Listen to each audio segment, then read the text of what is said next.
करता है, मैं समझता हूँ वो हमें हिसार के लोगों को उसको बहुत सपोर्ट करना चाहिए। और उस जगह के जो धर्मशाला जिसमें वो रह रहे हैं, वो ट्रस्ट की धर्मशाला है। मुझे पता लगा कि उनमें से एक ट्रस्टी उनसे भाड़ा लेता है, जो सुरेश जी बंसल। उनसे भी आपके माध्यम से रिक्वेस्ट करूंगा कि वो भाड़ा वगैरह ना लें, कम से कम आके देखें कि कैसा काम कौन लोग क्या कर रहे हैं। उन्होंने, मैं तो आज उनका आशीर्वाद पाके मैं समझता हूँ कि मेरा जन्मदिन सफल हुआ। उनकी एक ही रिक्वेस्ट थी कि उनको एक कोई वाहन चाहिए उन लोगों को अस्पताल लाने के लिए, ले जाने के लिए। कहीं पे ऐसे लोग उनको मिल जाते हैं। कोई कह रहे थे एक आदमी तो उनको 2 साल पहले एक कूड़ादान में पड़ा हुआ मिला।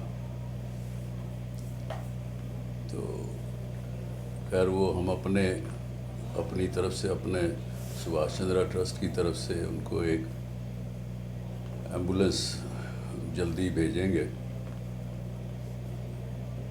एक तो आज ये बात हुई। दूसरी बात, एक प्रकार से मैं कहूँगा कि हरियाणा को और नॉर्थ इंडिया को मैं एक सौगात अपनी तरफ से जन्मदिन की देना चाहता हूँ।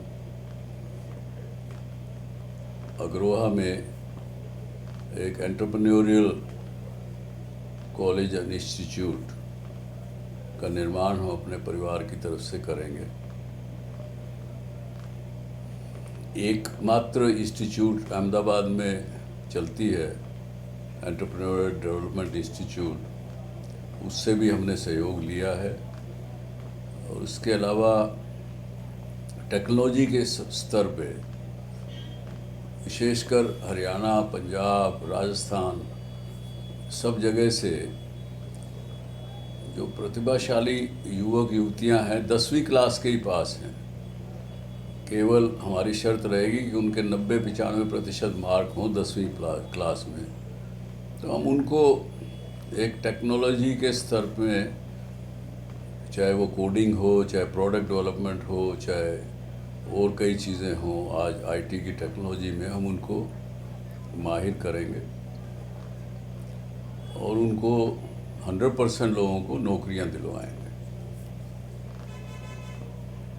तो और ये इंस्टीट्यूट 10 साल लगे, 5 साल लगे, 15 साल लगे, एक बड़ा लैंडमार्क इंस्टीट्यूट बने, ऐसी मेरा सपना है। तीसरी चीज़, अग्रवा विकास ट्रस्ट में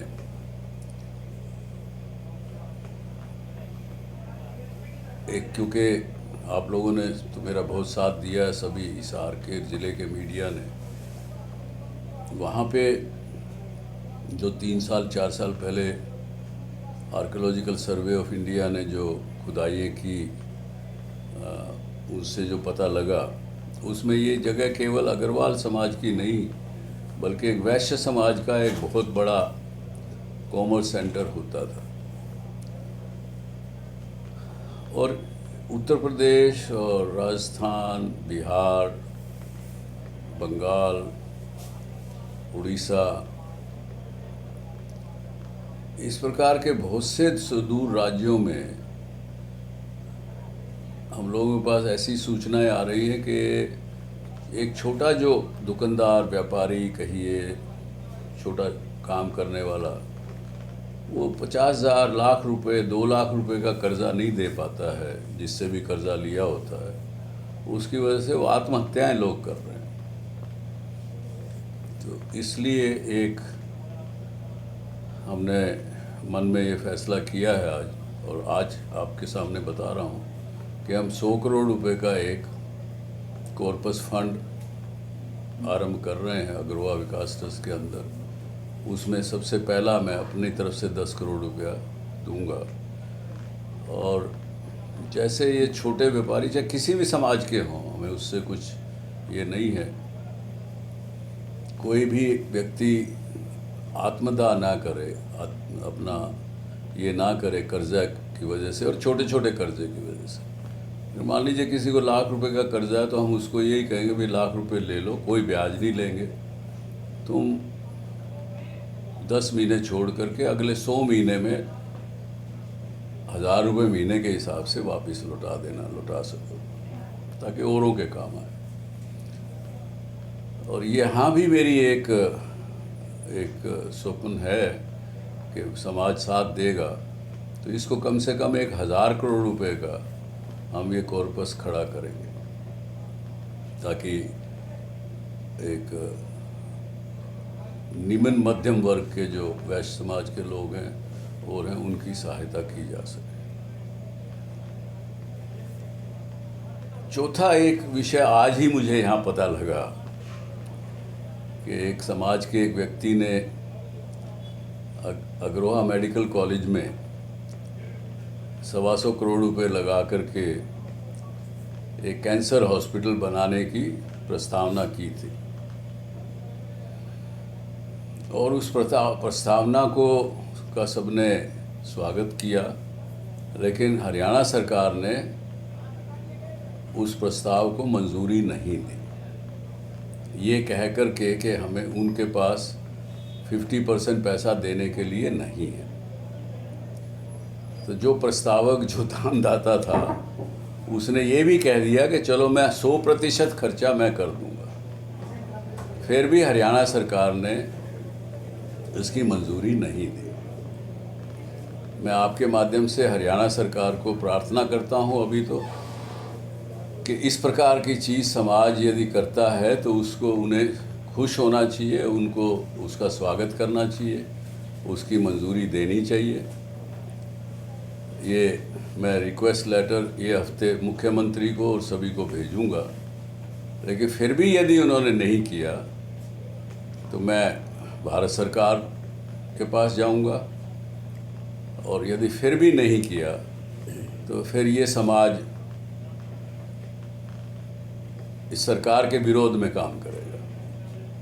ये तीनों स्टेप बता रहा हूँ आपके सामने। मैं आज तक मैंने कभी ऐसी बात की नहीं, लेकिन आज मैं कहने पर मुझे दुख हुआ कि जब समाज का कोई व्यक्ति ऐसा काम करता है, कैंसर हॉस्पिटल यहाँ बना रहा है, अपना पैसा लगा के बना रहा है, तो आपकी इतनी भी शक्ति नहीं है कि आप उसका हॉस्पिटल को चलाने का खर्चा साल का नहीं दे सकें।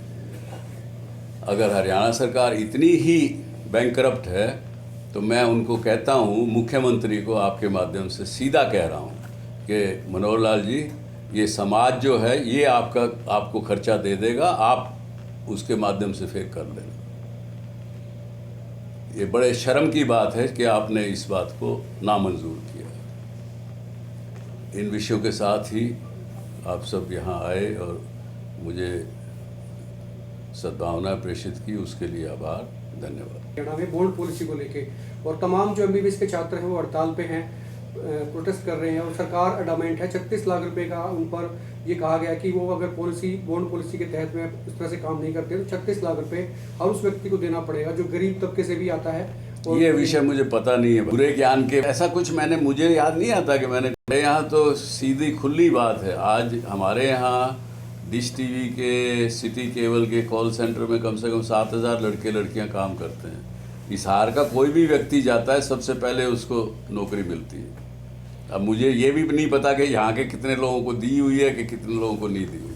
ऐसा टिक पाएगा या कुछ निकट भविष्य में कुछ अलगाव? जब मैं राजनीति में आऊँगा तो बताऊँगा आपको। सर, अभी पंचायती चुनाव भी हुए हैं जिसमें बीजेपी को 5% वोट मिले हैं, आपको 3%। और हाँ, मुझे पता लगा कि बीजेपी का, भारतीय जनता पार्टी का जो परफॉर्मेंस पंचायत चुनाव में ठीक नहीं रहा, तो आई एम श्योर ज़रूरी है कि भारतीय जनता पार्टी उसका अपना मंथन करेगी, उस पर विचार करेगी कि क्यों देश के खासकर गाँव ने उनको रिजेक्ट किया है।